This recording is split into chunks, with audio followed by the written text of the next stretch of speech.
오늘 말씀의 제목은 나는 너를 모른다 이렇게 정했습니다.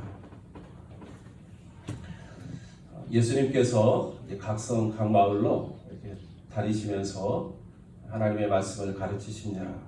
그러면서 예루살렘으로 향하고 있었습니다. 어느 날 예수님을 따르던 무리 가운데 한 사람이 예수님께 물었습니다. 주여, 구원을 받는 자가 적으니까? 우리는 이 질문을 이렇게 들으면서 왜 갑자기 이런 질문을 하지? 이렇게 생각할 수 있습니다. 그런데 당시 유대인들에게 있어서 이 질문은 많이 논의가 되었던 그런 문제였다고 합니다. 당시 유대 문서에는 구원을 받는 자가 멸망받을 자보다 적다, 이런 내용이 이렇게 기록되어 있다는 것입니다. 그래서 아마 이 사람도 당시 유대인들 사이에서 논의되고 있었던 이런 관심사에 대해서 예수님께 질문하였던 것 같습니다. 주여, 구원을 받는 자가 적으니까? 여러분들 생각은 어떠십니까? 우리 시대에도 구원을 받을 자가 많겠습니까? 적겠습니까? 한번 생각해 보시길 바랍니다. 여러분, 그런데 처음에는 예수님께 질문한 이 사람에 대해서 별로 주목하지 않았는데 이 말씀을 묵상하면서 이 사람이 다시 보기 시작했습니다. 그 이유가 뭐냐면 이 당시 많은 사람들은 자기들이 관심을 갖고 있었던 이런 문제에 대해서 예수님께 가지고 나오지 않았는데, 이 사람은 그 시대 사람들이 가지고 있었던 그 관심, 또 자기가 가지고 있었던 그 관심을 가지고 예수님께 나와서 묻고 있기 때문에 그렇습니다. 오늘 우리 시대의 주요한 관심은 어떤 것입니까? 또 여러분이 지금 관심을 가지고 있는 문제는 어떤 것들입니까? 그것이 무엇이든지 간에 우리들은 그 문제를 예수님께 가져와서 묻고 계신가 하는 것입니다. 우리들도 이 사람처럼 우리의 관심사, 우리 시대에 가지고 있는 여러 가지 문제점들을 예수님께 가지고 나와서 묻고 있는가 하는 것입니다. 사실 그 당시에 이 사람의 질문이었던 주님, 구원을 받는 자가 적으니까 하는 이 질문은 너무나 일반적인 그런 질문이었다는 것입니다. 그래서 굳이 그것을 이렇게 예수님께 묻는다는 생각을 일반 사람들은 잘 하지 않았던 그런 질문이었다는 것입니다. 하지만 이 사람은 이 문제에 대한 예수님의 생각을, 예수님의 답변을 듣고 싶어 했습니다. 그래서 그는 예수님께 나와 질문했고, 예수님은 이 사람에게 대답을 들려주시게 된 것입니다. 그런데 그 대답이 이 사람이 기대했던 것과는 전혀 다른 놀라운 대답이었다는 사실입니다. 사랑하는 성도 여러분, 우리들도 살면서 너무나 일반적인 문제는 예수님께 가지고 나와서 질문하려고 하지 않습니다. 우리의 신앙적인 문제, 그리고 우리가 필요한 것들을 간구하는 것, 이런 것들 외에 우리 삶의 여러 가지 문제를 예수님께 물으려고 하지 않고 내 생각대로, 또 사람들의 대답대로, 또 우리가 살고 있는 오늘 이 시대에 통용되는 방식대로 결정하려고 할 때가 참 많이 있는 것 같습니다. 저는 한번 생각해 보았습니다. 우리가 어떤 문제를 예수님께 묻는다면 적어도 우리는 그 문제에 대한 한 번 정도는 예수님께서 어떤 생각을 갖고 계실까, 그런 관심을 갖게 될 것이구나. 또 우리가 만약에 어떤 문제를 예수님께 가지고 나와서 묻는다면 우리는 성경을 통해서나 아니면 성령님께서 우리 가운데서 생각나게 하시는 어떤 생각들을 통해서 예수님의 대답을 들을 수 있겠구나 하는 것을 생각해 보았습니다. 오늘 우리는 어떤 문제를 가지고 고민하고 계십니까? 혹시 그 문제를 예수님께 묻고 계십니까? 아니면 세상 속에서 그 대답을 구하고 있는 것입니까? 너무나 당연하다고 여기는 문제일지라도 예수님께 가지고 나와서 물을 때에 우리가 전혀 기대하지 않았던 그런 응답을 들을 수 있다면, 그리고 좋은 대답을 얻을 수 있다면 이것이 지혜로운 그리스도인의 모습이 아니겠습니까? 우리의 삶의 문제를 우리 이 사람처럼 예수님께 가지고 나와서 물을 수 있기를 주의 이름으로 축원합니다. 어떤 사람의 질문, 주여 구원을 받는 자가 적으니까, 이 질문에 대해서 예수님께서는 이 사람이 원하는 대로 대답해 주지 않았습니다. 아마도 이 사람은 예수님께로부터 구원을 받는 자가 많다, 구원을 받는 자가 적다, 이런 것들을 기대했을 텐데 예수님은 그렇게 대답하지 않고 전혀 다르게 대답하고 있음을 보게 됩니다. 우리 24절 말씀인데요. 우리 24절 말씀을 우리 다시 한번 같이 한번 읽어보겠습니다. 시작. 좁은 문으로 들어가기를 힘쓰라. 내가 너에게 이르노니 들어가기를 구하여도 못하는 자가 많으리라. 여러분, 예수님의 이 대답은 무엇을 말씀하고 있습니까? 구원을 받는 자가 적은가 많은가 하는 질문도 중요할지 모르지만, 그러나 더 중요한 것이 있다면 바로 내가 구원을 받는 자가 되는 것, 이것이 더 중요하다 하는 것을 지금 우리들에게 말씀하고 있는 것입니다. 사랑하는 성도 여러분, 구원의 문이 열려있는 상황과 구원의 문이 닫혀있는 상황은 너무나 다른 것입니다. 더 나아가서 우리가 그 구원의 문에 들어가 있을 때와 아직 들어가지 못하고 문 밖에 있을 때는 또 너무나 상황이 다른 것입니다.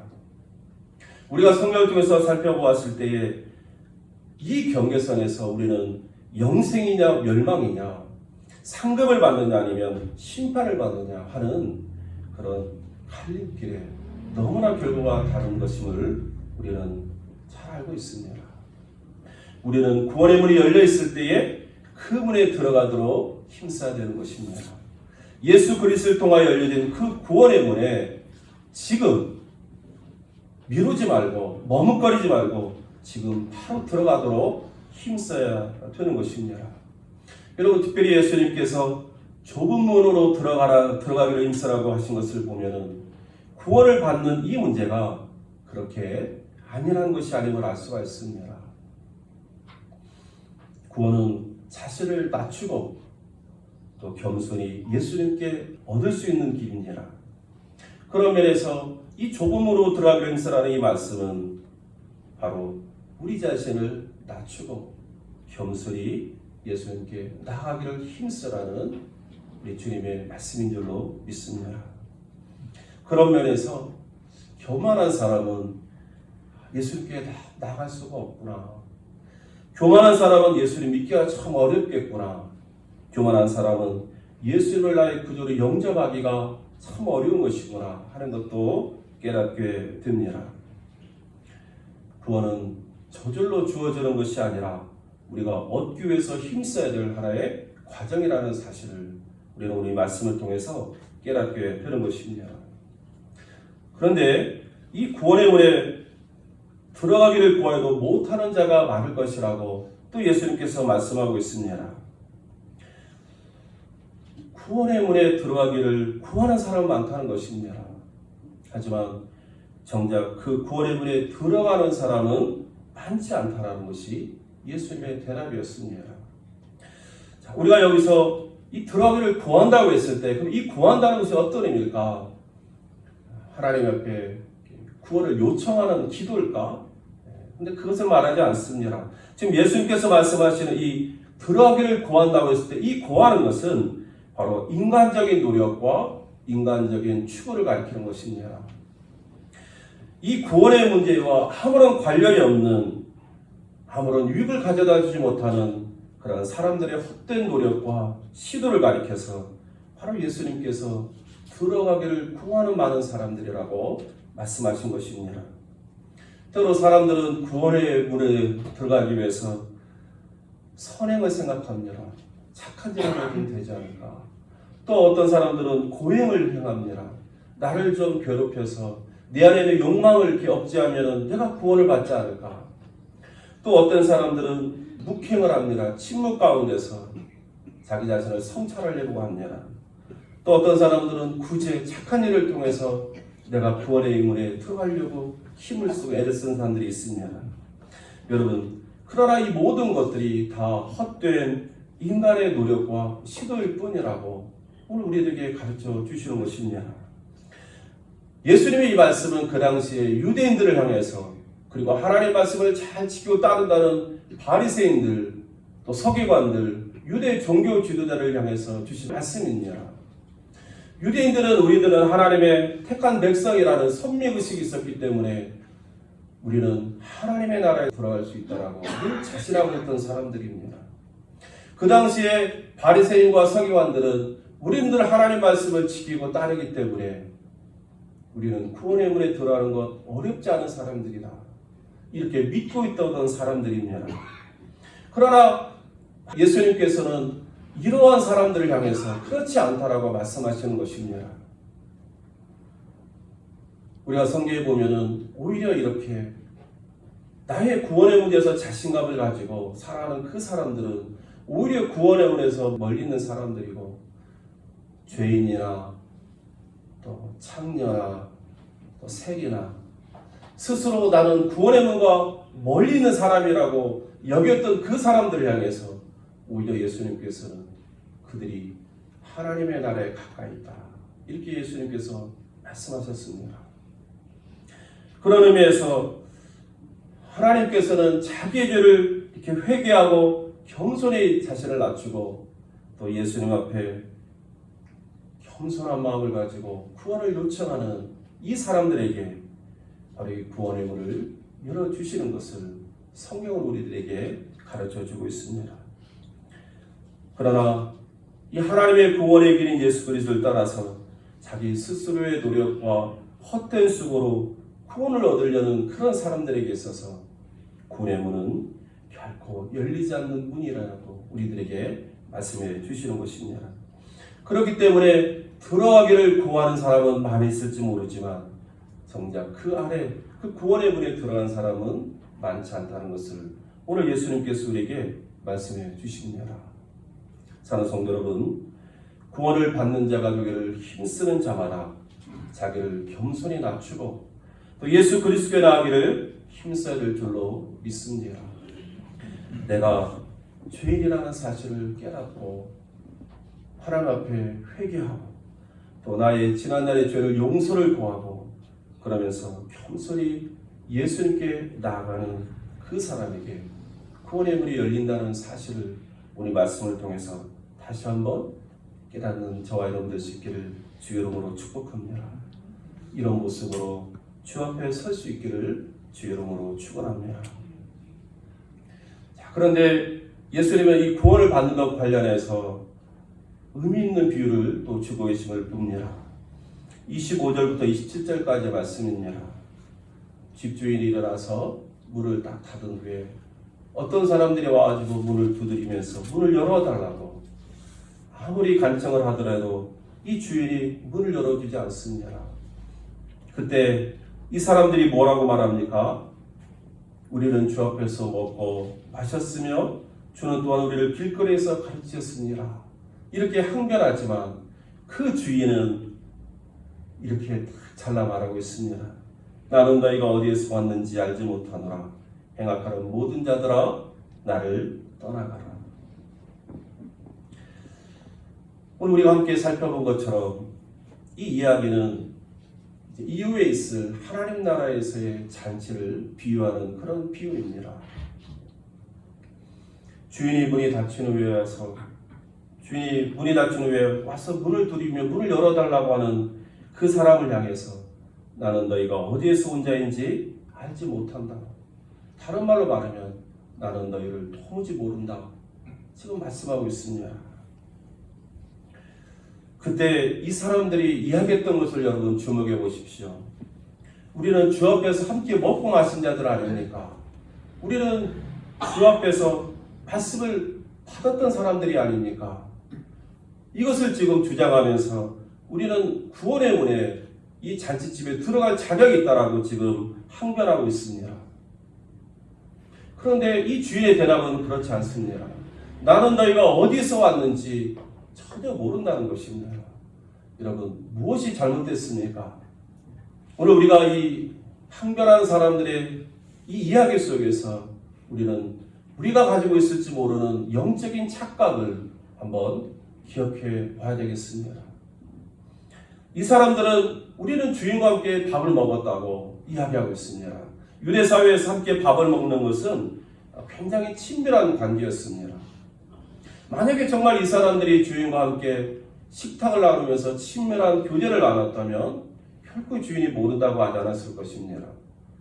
그럼 무엇을 의미합니까? 함께 식탁의 자리에 있었지만 교류가 없었던 것입니다. 진정한 만남이 없었던 것입니다. 형식적이고 외식적인 식탁 교제였을 뿐 영적인 교류가 없었다는 사실입니다. 두 번째로 우리는 주인으로부터 가르침을 받았습니다. 그런데 주인은 뭐라고 말합니까? 행악을 하는 사람들이라고 가르치십니다. 행악하는 자들아 나를 떠나라. 이것은 무엇을 가리키냐면 말씀을 듣고 배우기는 배웠지만 그 말씀을 믿지 않고 그 말씀을 따라 행하지 않았다는 것입니다. 하나님의 말씀을 받고 그 말씀을 배울지라도 그 하나님의 말씀을 내 마음에 믿지 않는다면 그리고 그 말씀을 따라 행하지 않는다면 그것은 행악하는 자와 다름없다라고 지금 주님께서 이 비유를 통해서 말씀해 주고 있는 것입니다. 그 당시 이스라엘 백성들이 그리고 서기관과 바리새인들이 우리는 하나님의 백성이야. 우리는 하나님의 말씀을 누구보다 잘 알아. 이런 자긍심, 자만심에 가득 차 있었지만 정작 그들의 삶 속에 믿음이 없고 그 하나님의 말씀을 순종하며 행하지 않는 그 모습들을 보면서 예수님께서 비유로 이것이 바로 행악하는 자들이라고 우리가 말씀하고 있다는 사실입니다. 사는 성도 여러분, 그런 의미에서 오늘 예수님의 이 말씀은 참으로 두려운 말씀입니다. 오늘날에도 교회 안에서 우리가 우리의 신앙생활을 돌아보면 교회에 출석도 하고 하나님께 예배도 드리고 봉사하고 물질로 또 섬기기도 하고 또 여러 성도들과 교제하고 교인으로서 외적인 모양은 전혀 부족할 것이 없음에도 불구하고 그러나 그런 모습 때문에 구원받는다라고 예수님께서 말씀하지 않는다는 사실입니다. 진정으로 구원받는 자의 삶의 모습 속에는 진실한 믿음이 있어야 되겠고 주와 더불어서 함께 영적인 교제가 있어야 되는 그런 주님과의 진정한 만남이 있어야 되는 그런 삶이 우리 가운데 있어야 되는 것을 가르쳐주고 계십니다. 나는 너희가 어디에서 왔는지 알지 못하노라. 행악하는 모든 자들아 나를 떠나라. 교회를 다니면서도 예수를 믿는다고 말하면서도 진실한 믿음 없이 주님과 영적인 교제가 없는 그 사람은 행악하는 사람들이라고 우리 예수님께서 책망하고 있음을 보게 됩니다. 여러분, 행악하는 자, 악을 행하는 것은 살인하고 간음하고 도적질하고 미워하고 이런 것들만이 아니라는 사실입니다. 내가 예수를 믿노라 하면서도 그 마음에 진실한 믿음이 없고 주님과 더불어서 영적인 교제가 없이 하루하루 살아가는 바로 그 삶 속에서 바로 행악하는 자의 모습이 있다라고 우리 주님 경고하고 있습니다. 여러분, 예수님만이 길이요 진리요 생명이라는 이 진리를 거부한 사람이기 때문에 그 사람은 행악자가 된다라고 우리 주님 가르쳐주고 계시는 것입니다. 우리가 찬송가를 부르다 보면 참 좋은 곡들이 많이 있는데 특별히 우리가 좋아하는 이 찬송가 가운데 나의 갈 길 다가도록 예수로 나의 구주 삼고 오 놀라운 구세주 예수 내 주 예수 나를 위하여 십자가를 질 때 여러분 이와 같은 주옥 같은 찬송가가 있습니다. 그런데 이 찬송가 가사를 지으신 분이 바로 파니 크로스비라는 분입니다. 그런데 이 파니 크로스비가 태어난 지 6주 만에 의사의 실수로 발명하면서 실병을 하게 되고 평생 앞을 보지 못하는 시각장애인으로 살게 되었습니다. 하지만 이 크로스비 이 여인의 특유의 이 감수성으로 한 12,000곡에 되는 많은 찬송가와 가스펠송을 작사했는데, 그래서 이미 살아있을 때부터 이분은 찬송가의 여왕이라고 불릴 정도로 명성이 자자했다고 합니다. 최초로 미국 의회에서 연설도 하고 당시 미국 대통령으로부터는 좌절을 이렇게 극복하는 가장 미국인다운 인물이라고 칭송도 받기도 했다고 합니다. 그런데 어느 날 이 파니 크로스비가 이제 혼자 조용히 기도하는 가운데 환상을 보게 되었다고 합니다. 그 환상은 시각장애인으로 살았던 이 고단한 이 땅에서 인생을 마치고 이제는 예수님 앞에 서는 그런 환상이었다고 합니다. 예수님께서 앞에서 천천히 나아가시면서 천국으로 들어갈 사람들의 이름을 한 사람 한 사람 이렇게 부르고 계셨습니다. 이제 예수님께서 자신의 이름을 불러줘야만 자신도 천국에 들어가서 안식을 누릴 수가 있었습니다. 그런데 그 줄에 서서 자신의 그 이름이 부를 때를 지금 기다리고 있던 파니 크로스비가 어느 순간부터 점점 걱정이 되기 시작했다고 합니다. 혹시 예수님께서 내 이름을 불러주지 않는다면, 혹시 예수님께서 내 이름을 불러주지 않고 내 곁을 그냥 지나가시면 어떻게 할까? 환상 가운데도 이런 염려와 두려움의 마음이 있었다고 합니다. 이 환상을 경험한 후에 지은 찬송가 가사가 바로 우리가 잘 아는 인내하신 구세주여라고 합니다. 이 가사를 원래의 그런 것으로 번역한 것을 한번 제가 읽어드리겠습니다. 인내하신 주님, 내 곁을 그냥 지나가지 말아 주십시오. 내 간절한 기도를 들어주소서. 다른 사람의 이름을 불러주실 때 내 곁을 그냥 지나가지 말아 주십시오. 주님, 내 간절한 기도를 들어주소서. 다른 사람의 이름을 불러주실 때 내 곁을 그냥 지나가지 말아 주십시오. 사랑하는 성도 여러분, 언젠가 우리들도 파니 크로스비처럼 나를 부르시는 예수님의 음성을 듣고자 기다리고 있을 때가 있을 것입니다. 그 순간 얼마나 떨리고 긴장이 되겠습니까? 그때 우리 주님께서 내 이름을 불러주신다면 얼마나 안심이 되고 기쁘겠습니까? 그러나 오늘 본문에 나온 사람들처럼 주님께서 나는 너를 모른다. 최 목사, 나는 너를 모른다. 이렇게 말씀해 주신다면 얼마나 참담하고 후회스럽고 슬플까? 사랑하는 성도 여러분, 우리는 오늘 본문에 나와 있는 사람들처럼 어쩌면 착각 속에서 신앙생활하고 있지는 않습니까? 그 당시에 유대인들이나 서기관 바리새인처럼 나는 오랫도록 신앙생활을 했고 교회에서 이런 직분을 가지고 봉사했고 난 이렇게 살아왔으니 나는 하나님 나라에 들어가는 것, 구원의 문에 들어가는 것 아무 문제 없을 거야.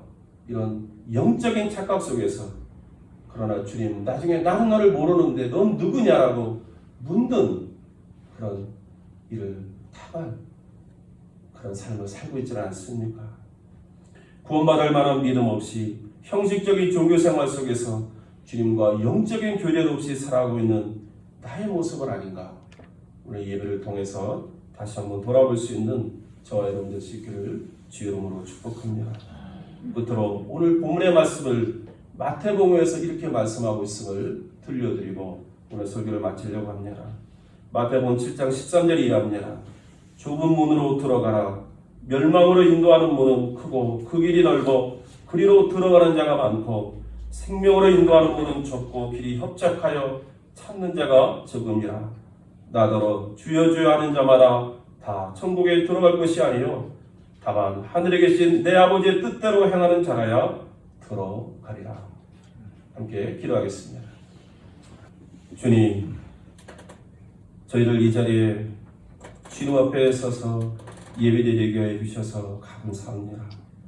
그러나 주님, 혹시 이후에 주님께서 우리의 모습을 보시고 나는 너를 모른다 말씀하지 않을까 두렵습니다.